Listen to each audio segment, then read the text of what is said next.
Kung si Lebron nagiging GM sa Lakers, si Luka ngayon nagiging manager. Sa report kasi, siya mismo yung gustong sumagot sa fine nitong si Thiero after ng ejection sa Game 4 kontra Rockets. Sa last minute kasi, bigla pang in-eject yan ng referee kaya uminit yung ulo nila Marcus Smart. Kahit si Lebron hindi tanggap yan eh.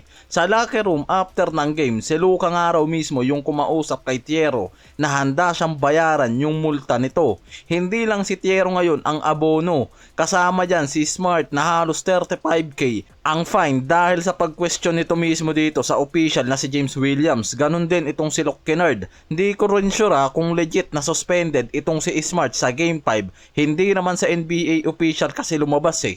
Based naman dito kay Redick, nasa magandang progression na si Luka mula sa pagbalik niya sa LA galing Spain. More on stand drills lang kasi nung una, walang galaw sa on-court. Ngayon nga raw, nagsimula na yan sa on-court movement at nakikitang gumagaling na at umaangat sa recovery.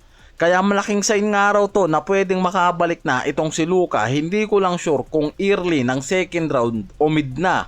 Based kasi sa reports ng doktor nitong si Jess Morse, kapag ganito nga raw ang progression, from stand drills to movement, karaniwang timeline 14 to 10 days bago makabalik sa laro. Kaya yung projection niya nasa May 6 to May 10. Kaya kung matatapos nga raw agad ng Lakers ang series kontra dito sa Rockets ngayon sa Game 5, halos 3 days lang ang rest. Papasok agad sila sa second round kontra OKC na possible hindi pa fully recovered itong si Luka. Kaya inaasahan dyan na makakabalik lang muna itong si Reeves eh. Lalo't upgradable na yan sa questionable.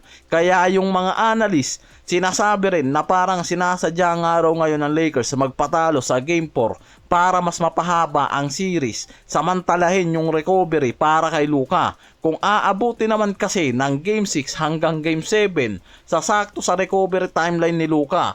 Ang problema, baka masibak pa sila sa dulo ng Rockets kaya hindi nga raw pwedeng magpakampante katulad ng sinasabi nitong si Lebron. Dahil kahit si Redick at Lebron nga naglabas ng pahayag about sa kumakalat na sinasadya nga raw ng mga to na magpatalo sa series na to. Sinabi ni Redick na hindi sila naglalaro para matalo. Nandun pa rin yung pagiging competitive nila. Si Lebron naman sinabi na walang tank sa locker room. Talagang natalo lang sila dahil mas maganda ang laro ng Rockets. Na lockdown lang talaga sila sa depensa. Based naman mismo dito kay Michael Fina na NBA analyst, may posibilidad nga raw na hindi talaga long-term plan ng Rockets si Durant. Pwede siyang gamitin bilang stepping stone nga raw ngayon dahil ginamit lang siya ngayon ng Rockets para mapabilis yung pagiging contender ng mga to. Ang problema sa first round pa lang ng playoffs na to, hindi na nga raw gaanong gumagana yan. Nagkakaproblema pa yan sa team system at sa mga teammate. Isa pa, tinatadtad ngayon ng injury. Kaya nakikitang kung hindi aabot yung mga to sa second round, pwede siyang gamitin bilang trade asset para sa mas batang players, draft picks o bagong star eh. Hindi siya guaranteed na magiging core ng future. Pwede siyang maging asset para sa rebuild o retooling.